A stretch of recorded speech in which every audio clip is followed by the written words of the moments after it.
You're listening to the Nature Connections Show with Sara Estelle, your direct connection to the heart of nature, dedicated to sharing inspirational information to heal and guide your life journey, personally and professionally.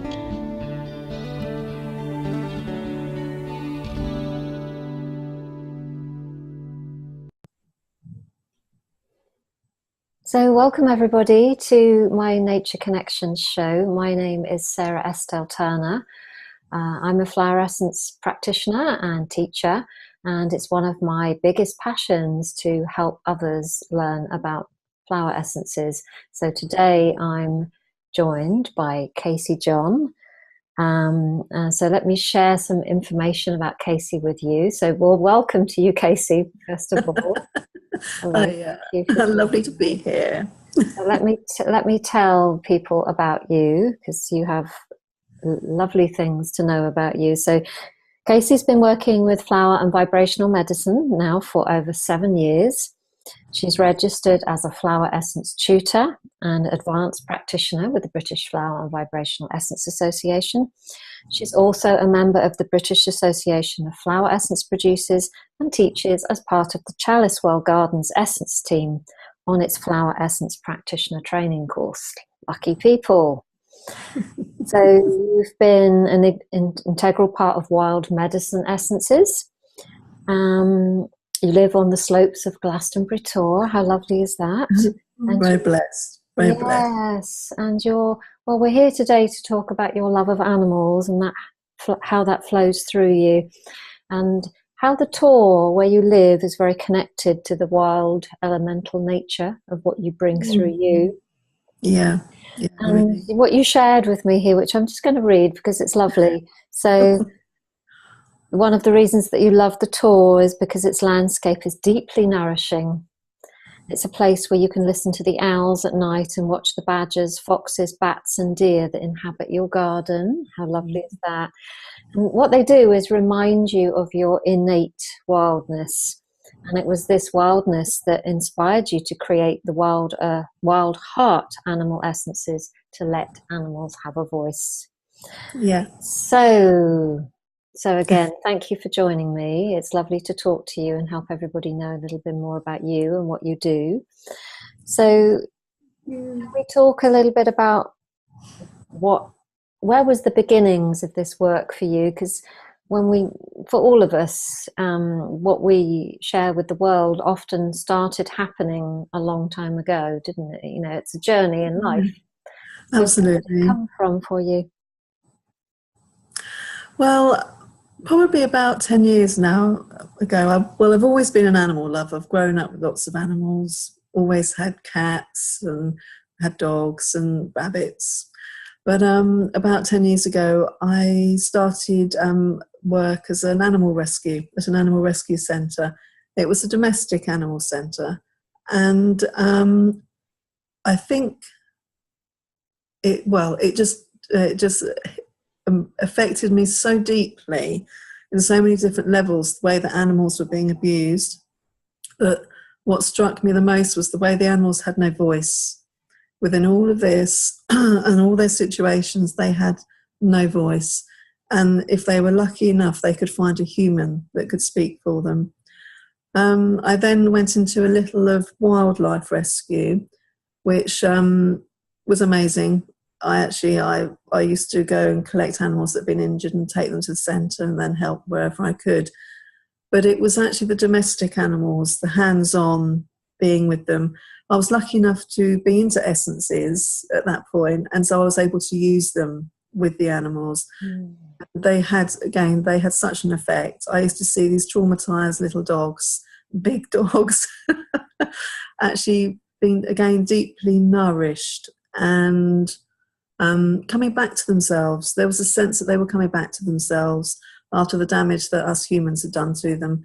And a lot of humans weren't being particularly nasty, they were just being ignorant. And so after a few years, it was really too painful to stay, actually. And so I went to other things. And then my journey kind of began on a deeper level with the essences. And I just felt it was not something I actually thought about doing. It was while sitting in my garden and seeing the wildness and hearing the ravens above me and just adoring the absolute wildness and the wild animals, that it just made me think, well, voices, let's try and give the animals a voice.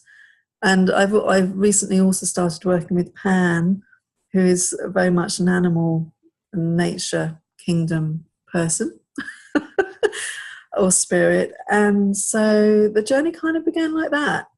So my connection with the animals and sadly their abuse, but out of that, hopefully I can bring a chance for them to speak, and yeah, through that have some form of healing. But also there was such a sense that the animals wanted to work with us, with humans. That was really, really strong. And that sharing, having that lovely connection, and then connecting in with the earth, that deep, deep connection. So it was all intertwined. Yeah, I often find that essence ranges often aren't something we don't think, oh, I'm going to make an essence range. Or we might, they usually... Yeah. What I notice with the people that take my practitioner diploma is that it's often the ones that say, I'm not interested in making my own essences. Within several months of starting, essence ranges start appearing. It's wonderful, isn't it? And it was interesting actually, because it was just, I used to sit in the garden and it would just be flowing through and I'd be feeling it. And then I spoke to a friend about it, our lovely Sophie Knock from Wild Medicine, and she just said, you are the person to do it, Casey. Do it. So it's down to her as well, actually giving me the prod. Yes, actually giving you permission to voice it on their behalf almost, yes. It's true, nice. Absolutely, yeah. So tell us a little bit about your range and how it's different from other people's, because you have animal essences. How do you make them? Well, the majority of them have been made in the garden, in my garden, which is a part of the tour. So as you step into the garden, it's a beautiful wood. So it goes straight into the woods. And this is where the animals come through. So I'm so blessed. We have deer come into the garden, foxes, badgers, bats. It's just wonderful. So with that wildness and with all the trees, the oak trees and the wonderful trees there, I tune in. So, and I ask, when I first started them, I would always ask if there was an animal that would like to make an essence. So I wouldn't know who was going to turn up. It was always very interesting. But of course they did. And you'll see on the range that there's a few of the animals that we don't have in England at the moment, and that'll be bear and wolf. And that was a really, really interesting connection, because it was very clear at the beginning that they needed to be native animals, because there was a sense of connecting in with the earth and the native earth that we live on in England and Wales and Scotland and Ireland. And so it was just very clear that's the way that they wanted to work. So I went with that. And so on this particular day, I went out into the garden with a bowl of water and the spring water from Chalice well and the white spring water, and sat down on the ground. And what I do is I normally put the bowl where the badgers and the foxes come into the garden. There's an entry point, so you can kind of see where the wildness comes in. So I popped the bowl there and just asked if there was anyone that would like to come, and bear appeared. And I was like, no, I'm sorry. We don't have bear. Bears. And she just stood there. And I said, right, okay. And she was like, she wouldn't go. And so I said, well, look, I was told just native animals, but you're not. And she would not be moved. She was wonderful, actually. And in the end, she just said, she turned white. She just turned white and became a spirit bear. And she just said very simply that I used to walk your land. Your ancestors know me. And so when we work with the wild wound, some of this comes from the ancestors, our own family ancestors, our own spiritual ancestors. So she works very much with the ancestral wound. And so that's just a little clip really onto how I make them. I work with Pan, sometimes Ellen, and our lovely Raven is always the MC. He announced that everything goes through him. Okay. So he takes the essence or the energy of the essence to great creator or to spirit. So yeah, but Pan is a major part of all this, and he's a nature kingdom spirit. So that I deeply love and adore, really. So for people listening, well, not everybody knows about flower essences, but flower essences are what people know about. But I guess what you're doing here is a kind of like channeled essences. Yes. I use it. Yeah, I use a shamanic tradition. Yeah. When I make them, I pour in the water, and then I shamanically journey to ask for the animal to be present and to see if they would like to be part of the process. And that's like an internal visualization. Yeah. And in that journey, I asked Pan to be present, or Ellen to be present, and I asked for the animal to give of its wisdom and its healing gifts. And at the end, and I asked for the animal to put its energy into the water, into the spring waters, and to give its blessing. Wow! But I'll do that as an inner journey. So it's shamanic tradition in a way, but it's also using that in a without the drums, just as a visualization as well. So it's something that everyone can do. And it's connecting in with the wildness within. So it's like a visualization journey. So yeah, beautiful process, beautiful. So thank you for sharing all of that. So you talk a lot about wildness and healing the wild wound. So, and it was working in the rescue centre that you first, what I'm hearing, it consciously became aware of that. So could you talk to us a little bit about what you mean about the wildness and the wild wound? What is that for you? Well, I see the wildness disappearing in our world, and for me the wild wound becomes or is created when we lack our connection to the earth.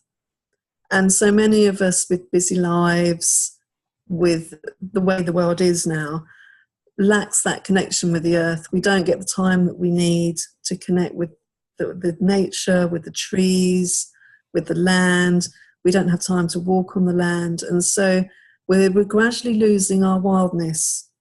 And I think we're becoming damaged by that. I feel that in myself. I know there are times where I need to go and sit with the trees. I need to go and sit on the land. I need to walk with my ancestors on the land. And I saw that in the animal rescue with the animals themselves, where they're being damaged by people. They're becoming almost humanized because they're having to live in our world. The dogs, some dogs don't go for a walk without a lead. How horrendous is that? And so the damage is, it starts very little and it grows and it grows and grows. And different people have different wounds. We have different ways of connecting with the earth, as we're all so unique. And so each wound is slightly different. And it's just hopefully that the animals can speak out and can help us connect with the earth again and with that innate wildness within us. Because as we touch into that wonderful wildness, that wonderful creativity, it can make us whole again and just can give us that depth and that lovely nourishment, which the Tor really gives me in the sense of its wildness. And at night when I have the windows open, you hear the wind just going through the trees and that wonderful sound of the owls, and literally it just fills me up like a chalice. And and so during the day when we're dealing with this difficult life sometimes, and it can be quite challenging, so it just gives one a chance to come back in and to get in touch with ourselves. And I'd also just feel that if we're connecting in with the animals and giving them a chance to speak to us, it also connects us in with our love of the wild and our love of the world and the earth, and hopefully that will make us fight for her, because right now we need a lot of warriors out there. We do, absolutely we do. Yeah. So it's a mix of things, but it's the wild wound is really our wound in our connection to the earth, because we can become easily disconnected. And again, I think that's one of the biggest problems in the world at the moment. So, yeah. I absolutely agree with you, yeah. Yeah. So, on behalf of people listening, and you talk about your range giving a voice to the animals. So I have a couple of your essences here, and this is the one I've been taking. For those of you who are watching this is Casey's lovely Swan essence.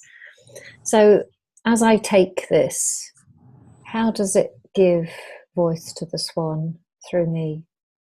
There's different ways of taking it. You can take it ideally in a moment of quietude and really visualize the swan with you.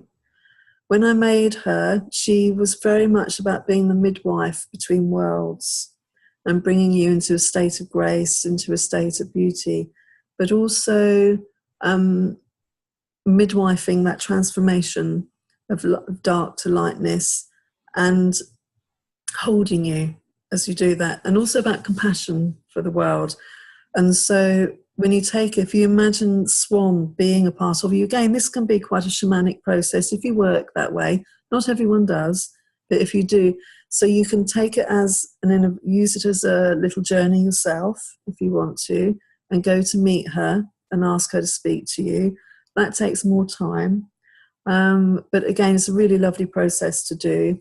Or you can take her, as a lot of us have to, we're running around, going to work, but when we take those drops, either in water or in your mouth, just visualize her and let her speak to you, because she will, but she will in a very quiet way. So you do need to give yourself the space to do that, as with all flower essences. And you'll find things just happen. She's very magical, Swan, and she also is a really wonderful one to use for the celebrations during the year. So she's great at the equinoxes and the solstices, because she goes between the worlds. So she holds that space between worlds. So it's lovely just to see her at your back and to sit upon her back. So I think they're just really beautiful to visualize them, taking them, and give yourself a space to really feel them. Often you'll feel them wrap themselves around you bare. If you take Bear, you'll feel her wonderful cloak of strength and courage surrounding you. So if you're going out into a situation you're uncomfortable about, you can imagine Bear with you. So with Swan, you can imagine her flying with you, and her qualities will just gently come into your aura, into your emotional body, and support you with the doing of her. Yeah. So there's different ways. So you can manic way as a journey, which I would recommend, and people can do that by themselves. You don't need someone drumming for you. You can do an inner visualization. Meet her, which is beautiful, and let her talk to you quietly with her. Yeah. So yes, it's very beautiful, isn't it? Very, very beautiful. And it can be a beautifully deep process. And what I love is the joy that it allows you personally to connect with the animal. There's no one in between. It's just you and them. And you can have that discussion. And on my website, I will be writing little visualizations that people can follow. Just in case they need a little bit of structure. It's all, my website's at the moment in process, so it's not completed and hasn't all the information that I will be putting on it. But you can work out a little visualization to take you there. And yeah, there is such a sense that the animals want to speak out. They really want to be heard, and they want to work with you for healing. It was such a joy to realise that.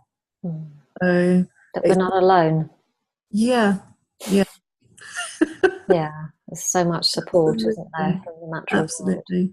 world. They will always fly and walk with you. And the essence is almost, it just really allows you to tune into that, bring them closer. Beautiful, beautiful. So there's probably people listening who would love to try your essences, and that's clearly you've just shared how you can do that. But there may also be some people listening, and I'm going to make sure that my students, I will invite them to listen of my Flower Essence Diploma. If practitioners of essences are working, how might we use them in our consultations? Yes. Well, what I do, I have actually a set of cards with each of the animals on it, and I ask my clients to blindly choose a card. And as they do that, I ask them to ask for an animal to walk with them. What animal can support them at this point? If they're asking about a situation, then ask about that situation. And so then they can choose a card, and it's an easier way, in a sense, for the divine to step in, or for that wildness to step in, because the person's not choosing it, it's blind. And then we can take them on a journey. That's what I would do, a little visualization, again, to meet the animal and speak with them themselves. And then you can share that with your practitioner, if the practitioner knows about the animals and would like to do that. If not, you can keep it really simple, because the animals are quite clear who they like to support and what their healing is. And I've obviously made on the website and brochures about what each animal offers. So you can make a combination bottle of different animals, or even just the one. You can just use one and work with that for a period of time. So I love to use them with the Chalice well essences. They seem to go really well together, whether that's perhaps because they're made on the Tor and Chalice well Gardens is just down the road, and it's the Glastonbury Springs. So I think that's a lovely combo. And you have the lightness, because the animals are very grounded. I'm finding a lot of men are attracted to them. It seems to be something that they can get a handle on. Yeah. I think partly possibly because they're so grounded. So, and sometimes you can feel they need a little bit of flower lightness in them to perk them up. So it's a lovely combo to use as combinations. So they're great for different situations. Bear is great for boundaries, or if you're feeling you need some courage. Raven is wonderful if you're about to do a talk or a lecture. He helps you to speak out. He helps you to speak your truth. He's great for healers. He's also a wonderful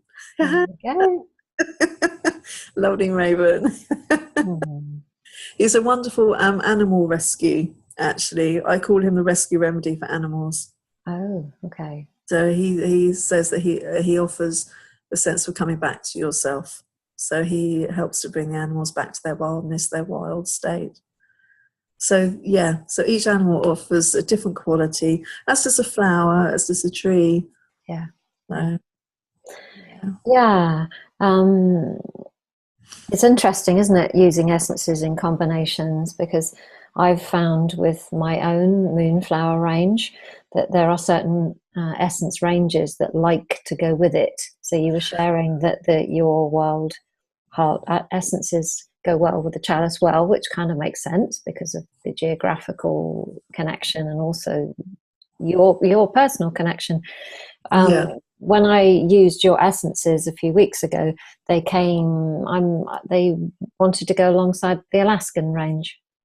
Oh, so I'm just sharing that because lovely. For I can really see people who know about different ranges, it's kind of interesting to see that. And there's a couple of mine in there as well. So they're kind of more, all of the ranges are quite ethereal. They're quite grounded in many ways, but also connected to the other worlds. Yes, absolutely. Yeah, absolutely. Oh, wonderful. How lovely. Yeah. It's lovely when they work together, isn't it? There's a sense of this little essence community. Well, that's the lovely thing about essences working, you know, different ranges do work very, very well together. So whatever's needed, basically. Absolutely, completely. Whatever's needed. So I've learnt loads myself, as always, when I do this. So thank you, Casey. It's been an absolute Thank delight you. to talk to you It's and to lovely to talk learn to more you. about what you do. It's very beautiful. Animals are a huge part of my heart. So it's with great pleasure that I pass this on to whoever needs to hear. Would you share with everybody how they can find out more about what you do, how to get hold of you, if they want to buy your essences? What do people do next?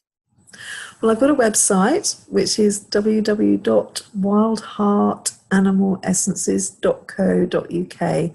It's in the process of being built, so a lot of information's there, but it's not complete. But please go and have a look. It'd be lovely to see you. It also explains about the essences and where they come from, so it's a little information spot. And Facebook, which again is WildHeart Animal Essences. So they're probably the best places to go. My name's Casey Jon, and you can contact me at casey@wildheartanimalessences.co.uk. Fabulous. Fabulous. But I'm often on Facebook, so you can message me on Facebook and all of that. I'm really happy to talk and share. It's so lovely to be part of the Essence world, and it's important that we all work together. Yeah. It is. And of course, we're recording this in January 2018. If you're listening a few months on, then it may be that Casey's website is beautifully finished, or it's as finished as anything ever is in this world. I know, that's it's almost finished, but I'm just hoping to put much more depth into it now. It's a lovely site. Okay, so well, gratitude to you. Oh, thank you. To the animals as well that come through you, to the land that you love, the Tor.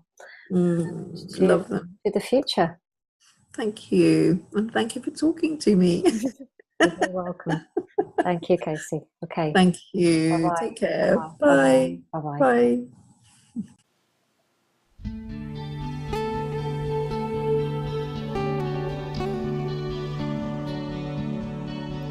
You're listening to the Nature Connections Show with Sara Estelle, your direct connection to the heart of nature, dedicated to sharing inspirational information to heal and guide your life journey, personally and professionally.